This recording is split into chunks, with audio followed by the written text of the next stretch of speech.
Thank you, Madam Chair. Still a good morning to yourself, to the Minister and the support staff, to my honorable colleagues, to the griffier and the Secretariat, and to everybody else joining us for this meeting. Madam Chair, I wanted to also assist the Minister in explaining a little bit when it comes to the history of how we got to the DDAM arrest, because this meeting, as the Chair Lady explained in the beginning, this meeting was requested, I think, back in 2022, and it was basically as per the execution of the motion of disapproval that was passed. I think it was around the ending of 2021. So this is not the Minister coming to Parliament asking us assistance. This is the Minister following up on the accountability of the Ministry of Romi according to the motions passed here in Parliament.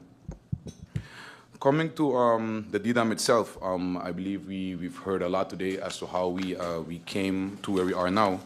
And I must say, MP York echoed something that I wanted to bring forward as well, because we are seeing that we are going to outsource the making of the policy, which I can agree with because of the issues with domain. But then it brings me back to the crux of the problem. Within domain affairs, there is a position of policy advisor, and that person should take the lead when it comes to a project like this. Now, sadly, the last umpteen years, domain has been structurally understaffed. Therefore, the policy advisor, I believe one is sitting across the room, actually, as we speak, I'm one of the ex-policy advisors, and they can tell you that within domain, it was actually impossible to do policy because of the overload of work on the floor itself. So, and then that brings me back to my question, how far are we with Landspaket A Zeven? Because they have to basically pump some money into domain for us to get, a little bit more traction to work on the backlog. So an update on that through you, Madam Chair, from the Minister would be appreciated. And then I wanted to elucidate a little bit on the why when it comes to the DDAM arrest, because we see that a judge made a verdict, but we don't really sit back and understand how we reached to this point. And I can tell you, Madam Chair, it's because of nepotism. It's because of years and years, every Minister of Romi coming and not issuing a policy, but thinking that because they're a Minister of Romi, that justifies their personal choices in regards to who they issue land to. I believe in the last public meeting, I made it, I asked the Prime Minister, actually, since he is over Landsbesluiten, of a situation where when we got into office last year in May, we did some research, and I asked the Minister of General Affairs if it's normal for a sitting minister to basically machtig another minister that is not his plaatsvervanger, as per the vervangingsregeling, to just basically machtig another minister in a case of conflict of interest, and then to just sign for him. And I think that stuff like that is exactly why eventually the DDAM verdict came about, because that is exactly what the judge said. There is no transparency when it comes to the decisions that are being made, but the outcome is very clear. So I would like the Minister's sentiment on that exact topic as well, when it comes to the vervangingsregeling, and his opinion on whether or not he feels that he can machtig another minister within the COM to sign for him in a case of conflict of interest, or if he thinks, and I also think as well, that maybe that should go to COM, because that is where actually the decision of that matter has to be made. Then it brings me back to the issue with the notaries, Madam Chair, because I don't think that a lot of persons understand what the issue is when it comes to the DDAM arrest. A minister can issue land. That is not the problem. The land can be issued.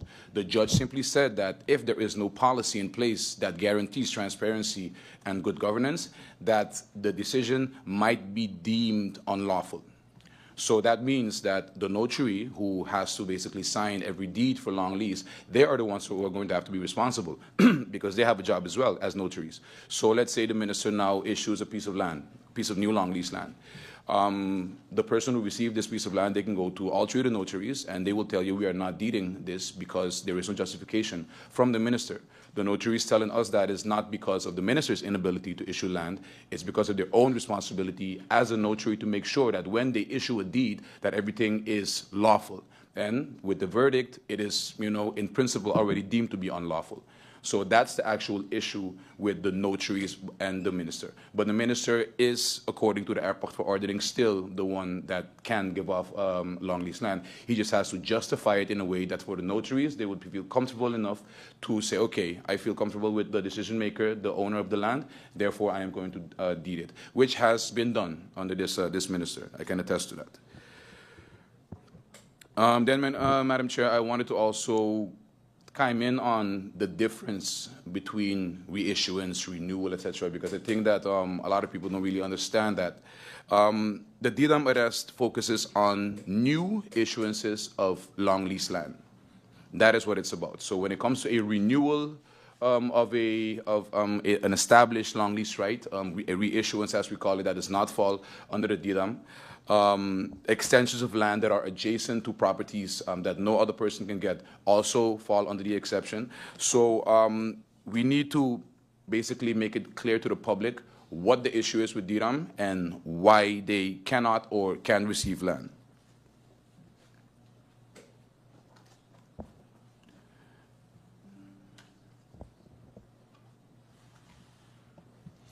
MP York, you wish to have the opportunity for an interruption. You may go ahead.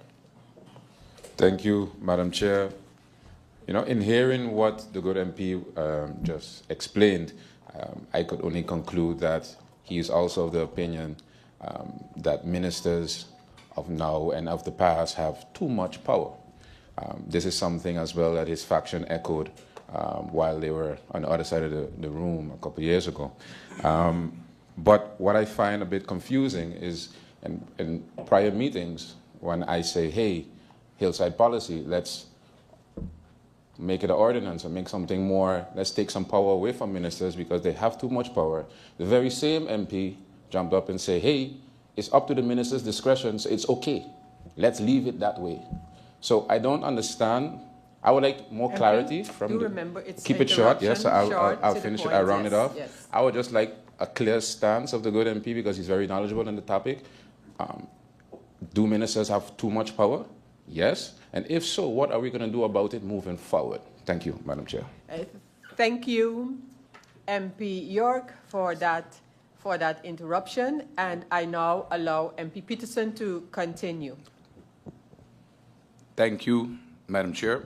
Indeed, I do agree with the sentiment of MP York, Madam Chair. The minister does have too much power, but when it comes to the discrepancies of policies and landsverordeningen, the law also kind of like regulates what we can put in the landsverordening and what we can't. The hillside policy falls, I think, under policy, which means that the DRAM arrest, the DRAM policy that is going to come, that also is going to be something that the minister can deviate from. Policy is not something that ties the minister. It is an executive law. Therefore, the minister is always going to be able to deviate from policy. But when it comes to the hillside, I think that you know, a clear distinction has to be made as to why we have the hillside policy, because the ability for the minister to deviate from the hillside policy is actually also part of the hillside policy, because the minister should be able to make exceptions, but exceptions. And that's where I think that the nuance needs to be made. In the past, exceptions have been taken lightly, to my opinion, and I think that the current minister needs to motivate every time that you want to deviate from a policy. And once you motivate, then I think you can actually move forward. MP Peterson, you may continue with your...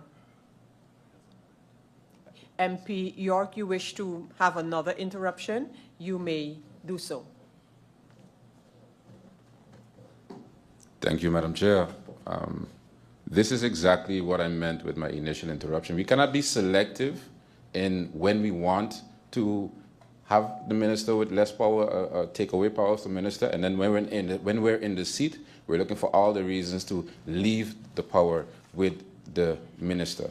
And it's about across the board something where you can't say yesterday, no tomorrow, and today is different. No, you're either for it or you're against it. And you can't say you're against it when someone else is in the seat, and now your minister is in the seat. I understand your position, but you can't say, oh, because my minister there, it's still kind of good.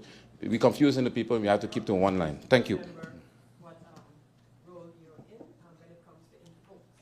Yes, thank you, MP York. You have finalized your interruption. I was just going to remind you, about the brevity of interruptions, an assertion, a question, a statement, and that would be it. So, MP Peterson, you may now continue. Thank you, Madam Chair. And again, I do thank MP York for his comments because they are valid comments, not in the sense that we are talking about a PFP minister or whatever, but in the sense that you have to ask questions. And as he said, we're here to answer. You can't, in Dutch they say, alles over een kam scheren. You can't put, when it comes to the civil aspect of ROMI and compare it to the government aspect of ROMI. So when it comes to the DDAM... MP Peterson, I need to interject and ask you to please remember your last word because I'm going to have to adjourn briefly here, members of Parliament, Minister and support staff. We seem to have a little technical issue with the live broadcast, so I'm going to adjourn for 5 minutes until we understand what is happening. Meeting adjourned.